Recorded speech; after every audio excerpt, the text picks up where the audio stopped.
കെട്ടിയോനും മക്കളെല്ലാം പറക്കി പിടിച്ചുകൊണ്ട് ഞാൻ ഈ മഴയത്തൊരു മന്തി തിന്നാൻ പോകാമെന്നുള്ള പ്ലാനിൽ വീട്ടിൽ നിന്ന് ഇറങ്ങിയെന്ന്. അപ്പോൾ എല്ലാവർക്കും എൻ്റെ പുതിയ വീഡിയോയിലേക്ക് സ്വാഗതം. മഴക്കാലമല്ലേ, വിശപ്പിച്ചിരി കൂടുതലാണ്. എനിക്ക് ഇച്ചിരിയല്ല, ഒത്തിരി കൂടുതലാണ്.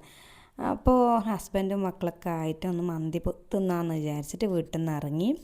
പിന്നെ കൺഫ്യൂഷനിലായിരുന്നു, മന്തി തിന്നണോ അല്ല ബീറ്റ് ബോക്സിൽ പോകണോ. കാരണം എൻ്റെ മകന് മന്തി അത്ര വലിയ ഇഷ്ടമില്ല എന്നല്ല, അവനക്ക് കൂടുതൽ ഈ ഷവർമ, ബർഗർ അങ്ങനത്തെ സ്നാക്ക് ഐറ്റമാണ് ഇഷ്ടം.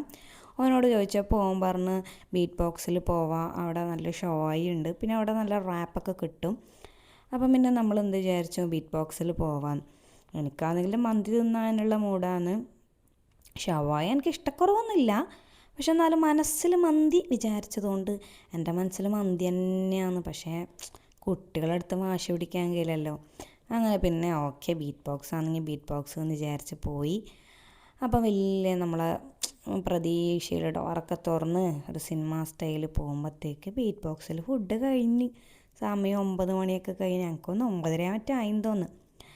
അപ്പോൾ ഈ ഹസ്ബൻഡ് മോനെയും കൂട്ടിയിട്ട് മുന്നിൽ നടന്നു. ഞാൻ നോക്കുമ്പോഴത്തേക്ക് ഇവിടെല്ലാം മഴ പെയ്തിട്ട് നല്ല ചളിയുണ്ട്. അപ്പോൾ സൂക്ഷിച്ച് മെല്ലെ നടന്ന് അവിടെ അടുത്തെത്തി. പിന്നെ അവിടെ എത്തുമ്പോഴത്തേക്ക് സ്മെല്ലെല്ലാം നല്ല സ്മെല്ല് വരുന്നുണ്ട്. അപ്പോഴത്തേക്ക് തന്നെ എനിക്ക് വിശന്ന് പണ്ടാരേ. ഞാൻ വിചാരിച്ച ഷവായി നോക്കുമ്പോഴത്തേക്ക് ഇല്ല ഫുഡ്.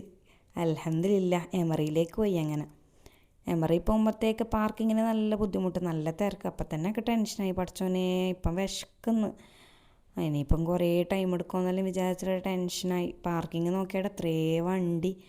പക്ഷെ അങ്ങനെ വിഷമിക്കാനൊന്നും ഉണ്ടായിട്ടില്ല. നമ്മളങ്ങ് ദൂരെ വണ്ടി പാർക്ക് ചെയ്ത്. ഞാൻ നിങ്ങളോട് ഇങ്ങനെ പറയാൻ ഇനിയിപ്പോൾ ഇത്രയും വണ്ടിയെല്ലാം ഉണ്ടായിട്ട് ഇവർക്കെല്ലാം ഫുഡ് കൊടുത്ത് ലാസ്റ്റ് വന്ന് എനിക്ക് എപ്പോൾ ഫുഡ് കിട്ടരുത്. പക്ഷെ പേടിക്കാനൊന്നുമില്ല. എമറി എന്ന് പറയുന്നത് വിശാലമായൊരു സമുദ്രം പോലെയാണ്.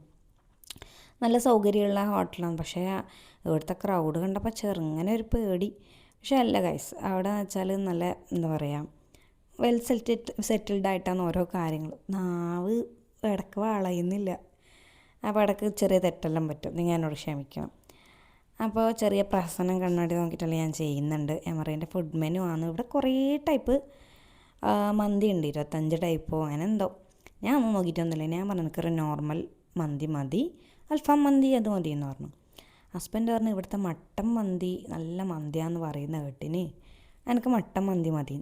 പക്ഷെ ഞാൻ ബുദ്ധിപൂർവ്വം മട്ടൻ വേണ്ട, ചിക്കൻ മതി. മട്ടൻ അധികം പടലം, ചിലപ്പോൾ എന്നെക്കാട്ടി പ്രായമില്ല ആടിനെല്ലാം ആയിരിക്കും മട്ടൻ മന്തി ആക്കിയിട്ടെല്ലാം മുന്നിൽ വെച്ചേർത്ത് കടിച്ചാലും പറിച്ചാലും വരില്ല. പിന്നെ പല്ല് ക്ലീൻ ചെയ്യാനേ പണിയുണ്ടാവും. അതുകൊണ്ട് ഞാൻ മട്ടൻ വേണ്ട, എനിക്ക് ചിക്കൻ മതി എന്ന് പറഞ്ഞു. അല്ലെങ്കിൽ ഞാനെല്ലാം ബുദ്ധിപൂർവ്വം ചെയ്യും. ഞാനിങ്ങനെ അവിടെ നിന്ന് ഇങ്ങനെ വീഡിയോ എടുക്കും. ഇവളെന്താണ് ഈ പറയുന്നത്, എനിക്കിപ്പോൾ ഇതിന് വോയിസ് ഓവർ കൊടുക്കുമ്പോൾ ഞാൻ എന്താ പറഞ്ഞതെന്നൊക്കെ ഓർമ്മയില്ല. അത് വേറൊരു കോമഡി. അങ്ങനെ പിന്നെ ഞാൻ അവിടുത്തെ ചുറ്റുപാടെല്ലാം നോക്കി. ഞാൻ ഇങ്ങനെ വിചാരിക്കും, ഇവിടെ ഇത്രയും ആൾ, ഇവരൊന്നും വീട്ടിലൊന്നും ഒന്നും ഉണ്ടാക്കുന്നില്ലേ. അപ്പം ഞാനിങ്ങനെ ഹസ്ബൻഡിനോട് പറയുമ്പോൾ ഹസ്ബൻഡ് വെച്ചാൽ എന്ത് നിൻ്റെ വീട്ടിലൊന്നും ഉണ്ടാക്കാത്തതുകൊണ്ടാണോ നീ ഇവിടെ വന്നത്. പിന്നെ എൻ്റെ വായിൽ അപ്പിട്ട പോലെ ഞാനങ്ങാണ്ടായി തീർക്കപ്പോട്ട് ഇയാളോടൊന്നും പറയാമെങ്കില. അപ്പോൾ ഇടയ്ക്ക് നമുക്കൊരാശ്വാസത്തിന് മയോണൈസും മറ്റേ തക്കാളി ചട്നിയിലൊക്കെ കൊണ്ടു തന്ന്. അപ്പം ഞാനിങ്ങനെ ടൊമാറ്റോ മയോണൈസിലും ആ ചട്നിയിലൊക്കെ മുക്കി തന്നുമ്പോൾ ഹസ്ബൻഡ് പറഞ്ഞു അധികം തിന്നാൻ നിൽക്കണ്ട, വയറ് ഫില്ലാവും, പിന്നെ കൊണ്ടുവന്ന ഫുഡ് കഴിക്കാൻ കഴിയില്ല. അപ്പം പിന്നെ ഞാൻ വിചാരിച്ച് നിന്നാൽ അങ്ങാണ്ട് ഒരു കക്കിരി തന്നിട്ട് അങ്ങാണ്ട് നിന്ന്. അപ്പം അതിൻ്റെ ഇടയിലാണ് ഞാൻ ഈ കാഴ്ച കണ്ടത്. അവിടുത്തെ ഒരു സ്റ്റാഫ് അവിടെ വന്ന ഏതോ ഒരു കസ്റ്റമറെ കുട്ടീനെ ഇങ്ങനെ തട്ടി നടക്കുന്നത്. കാരണം അവർ ഫുഡ് കഴിക്കാൻ വേണ്ടി വന്നതല്ലേ, അവർ സമാധാനത്തോടെ കഴിച്ചോട്ടെന്ന് വിചാരിക്കുന്നുണ്ടാവും. അപ്പം ഞാൻ എൻ്റെ ലൈഫൊക്കെ ആലോചിക്കാൻ, പണ്ട് എനിക്ക് മൂത്ത മോളുണ്ടായ സമയത്ത് ഞാനൊന്നും ഒരിടത്തും പോക്കില്ല. കുഞ്ഞിനെയും വെച്ചിട്ട് എങ്ങനെയാണ് ഹസ്ബൻഡിന് ദേഷ്യം പിടിച്ചൊക്കെ നല്ല വിചാരിച്ചിട്ട് എവിടെയും പോക്കില്ല. ഇപ്പം ഇതൊക്കെ കാണുമ്പോൾ ഞാൻ വിചാരിക്കുന്നത് അന്ന് എമറി മന്തിയിലുണ്ടെങ്കിൽ അന്ന് പോയേനും. പോട്ടെ, സാരമില്ല. അപ്പം മക്കളൊക്കെ വലുതായി. ഞാൻ എൻ്റെ വിഷമം ഇങ്ങനെ പറയുന്നു, പാവൻ ഞാൻ. ശരിക്കും അങ്ങനെയല്ലേ വേണ്ടല്ലേ. നമ്മൾ ഈ കുട്ടികളൊക്കെ കൂട്ടിയിട്ട് വരുമ്പോൾ ഇങ്ങനത്തെ സൗകര്യമെല്ലാം ഉണ്ടെങ്കിൽ എല്ലാവർക്കും വരാമല്ലോ. നമ്മളിപ്പോൾ വീട്ടിലെല്ലാം ആക്കിയിട്ട് പോകുമ്പോൾ നമ്മൾ ഉറക്കിയിട്ടൊക്കെ ആയിരിക്കും കുട്ടികളെ പോകുന്നുണ്ടാവില്ല. നമ്മൾ വീടിൻ്റെ പുറത്തെത്തുമ്പോഴത്തേക്ക് എണീക്കും, കരയും. അപ്പം തന്നെ വീട്ടിൽ നിന്ന് കോള് വരും, എണീച്ചിട്ടുണ്ടേ വേഗം ബായേ. അപ്പം എല്ലാം പറയുന്നതിൻ്റെ ഇടയ്ക്ക് എൻ്റെ മന്തി വന്ന്, എൻ്റെ ചിക്കൻ മന്തി. എനിക്കും എൻ്റെ മോൻക്കും ചിക്കൻ മന്തി, ഹസ്ബൻഡിന് മാത്രം മട്ടൻ മന്തി.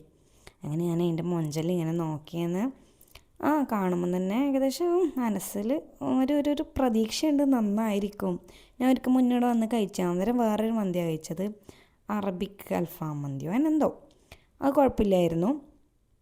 അപ്പോൾ മക്കളെ കൂട്ടി വന്നിട്ടില്ല. അപ്പോൾ മക്കളെ കൂട്ടിയിട്ട് രണ്ടാമത്തെ പ്രാവശ്യം വരുന്നതാണ്. ഞാൻ രണ്ടാമത്തെ പ്രാവശ്യം, മക്കൾ ആദ്യത്തെ പ്രാവശ്യം. അപ്പോൾ ഹസ്ബൻഡിന് മട്ടൻ മന്തി വന്ന്. അപ്പോൾ ഞാൻ എൻ്റെ പ്ലേറ്റിലേക്ക് മന്തിയൊക്കെ വിളമ്പി. എനിക്ക് നല്ല വിശപ്പുണ്ടായിന്. പിന്നെ വ്ളോഗ് എടുക്കണ്ടേ, വേറെ ആരും എടുത്തരൂല്ലല്ലോ എന്ന് വിചാരിച്ച് ക്യാമറയും പിടിച്ച് കഷ്ടപ്പെട്ട് ഞാനിങ്ങനെ എടുക്കുകയാണ്. അസ്സബ്റുൻ നിസ്ഫുൽ ഈമാൻ. അങ്ങനെ മെല്ലെ ചോറെല്ലാം വിളമ്പി. അപ്പോൾ പറയുമ്പോൾ എനിക്ക് വിശക്കുന്നു. ഈ ഫുഡിനൊന്നും സത്യം പറഞ്ഞു കഴിഞ്ഞാൽ പിന്നീട് വോയിസ് ഓവർ കൊടുക്കരുത്. ഇതിപ്പോൾ കഴിച്ചിട്ട് കുറച്ച് ദിവസമായി. അപ്പോൾ ഇപ്പോൾ ആ വോയിസ് ഓവർ കൊടുക്കുമ്പോഴത്തേക്ക് എനിക്ക് അതേ വിശപ്പ് വരുന്നു. എന്താ ചെയ്യുക, മയണസൊക്കെ വിളമ്പി. മയണസിനൊക്കെ നല്ല ടേസ്റ്റ് ഉണ്ടായിരുന്നു കേട്ടോ. അങ്ങനെ ഞാൻ പിന്നെ മയണസ് സ്പൂണെ കൊണ്ട് വിളമ്പി നോക്കുമ്പോഴത്തേക്ക് വരുന്നില്ല. ഞാൻ വിചാരിച്ച് അങ്ങനെ കമിത്തിക്കളയാം. അങ്ങനെ കമിത്തിക്കളഞ്ഞു. അങ്ങനെ മെല്ലെ ടേസ്റ്റ് ചെയ്ത് നോക്കി. ടേസ്റ്റ് ചെയ്ത് നോക്കി തക്കാളി ചമ്മന്തിയാണ്. നേരത്തെ ടേസ്റ്റ് ചെയ്ത് നോക്കിയതാണ്. അപ്പോൾ ഞാൻ പിന്നെ ഹസ്ബൻഡ് എന്നോട് പറഞ്ഞു, നീ അത് നല്ല ഈ മട്ടൻ്റെ ഒരു പീസ് കഴിച്ച് നോക്കിയാട്ടെ.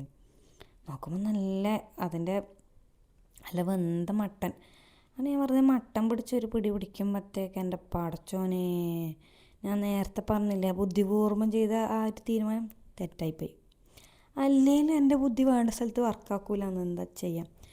പക്ഷേ സാരമില്ല, ചെക്കൻ്റെ അടുത്തുണ്ടല്ലോ മട്ടൻ, വേണമെങ്കിൽ അങ്ങോട്ടും ഇങ്ങോട്ടും മാറ്റാമല്ലോ. പക്ഷെ ഓൻ തരൂല. പക്ഷെ ഞാൻ പിന്നെ അടവ് പ്രയോഗിക്കും, അതാണ്. അപ്പം പിന്നെ എൻ്റെ ബുദ്ധി അവൻ്റെ അടുത്തേ വർക്കാവുകയോ വേറെ കാര്യം. ഞാനിടുന്നല്ലോ വർത്തമാനം പറഞ്ഞുകൊണ്ട് ഞാൻ തിന്നേ. നിങ്ങളെ കാണുന്നില്ലേ, ഞാൻ ആ തിന്നലുണ്ട്. എനിക്കെന്നെ കൊതിയാവുന്നു ഗൈസ്. നിങ്ങളെന്നെ കൊതിയുള്ളല്ലേ. കയ്യൂല, കടന്നിരുന്ന് എണീക്കാൻ കഴിയില്ല, അതാണ് അവസ്ഥ. ചിക്കനെല്ലാം ഇങ്ങനെ പൊട്ടിക്കാൻ വേണ്ടി ശ്രമിക്കുന്നുണ്ട്. നോക്കുമ്പോൾ ഭയങ്കര പൊള്ളൽ ചിക്കന്. ഞാൻ ആത്തിപ്പണ്ടാരായിട്ട് ഓരോന്നോരോന്ന് ഇങ്ങനെ കുഴച്ചടിക്കുന്നു. ഞാൻ ഇങ്ങനെ വിചാരിക്കുവേ, ഇങ്ങനെ വലിയ കണ്ടൻറ്റ് ക്രിയേറ്ററായിട്ട് ഞാൻ അവരോട് പറയും, എനിക്ക് നിങ്ങൾ പൈസയൊന്നും തരണ്ട, എന്നിങ്ങനെ ഇടയ്ക്ക് നിങ്ങൾ ഫുഡ് കഴിക്കാൻ വിളിച്ചാൽ മതി. ഇടയ്ക്കൊന്നുമില്ല, ഡെയിലി പലതരം ഫുഡ് കഴിക്കാൻ എന്നിങ്ങനെ വിളിച്ചാൽ മതി. സുഖ ജീവിതം. ഞാൻ അതൊക്കെ ഇങ്ങനെ ഹസ്ബൻഡിനോട് പറയാം. നടക്ക്, ഞാൻ വല്ല കണ്ടൻറ്റ് ക്രിയേറ്ററാകട്ടെ, എന്നെ ഇപ്പോൾ പൈസ കൊടുത്തിട്ട് ഞാനിങ്ങനെ ബില്ല് ചെയ്യുന്ന സ്ഥലങ്ങളിലെല്ലാം എന്നെ വിളിക്കും. അന്നേരം ആ സമയത്ത് എനിക്കിഷ്ടമില്ല സാധാരണ പൈസ നോക്കാണ്ട് തിന്നും. ഹസ്ബൻഡ് പറഞ്ഞു, നീ വർത്തമാനം പറഞ്ഞിട്ട് തിന്നട്ടെ, വെറുതെ തൊണ്ടയിൽ മുള്ളോട് കണ്ടാകും. ശരിയാണ്.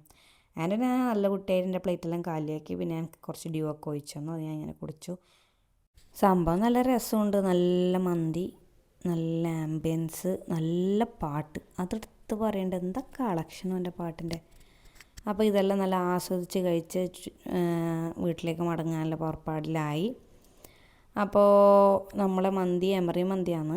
അപ്പോൾ നിങ്ങൾ അവിടെ വന്നിട്ട് നിങ്ങളും കഴിക്കണം, നല്ല അടിപൊളിയാണ്. അപ്പോൾ അടുത്ത നല്ല വീഡിയോ ആയിട്ട് ഞാൻ വീണ്ടും വരും. അപ്പോൾ വീഡിയോയിൽ ഇഷ്ടപ്പെടുന്നുണ്ടെങ്കിൽ എന്തായാലും ലൈക്ക് ചെയ്ത് സബ്സ്ക്രൈബ് ചെയ്യണം. അപ്പോൾ അടുത്ത വീഡിയോ ആയിട്ട് ഞാൻ വീണ്ടും വരാം. Tata, bye, see U.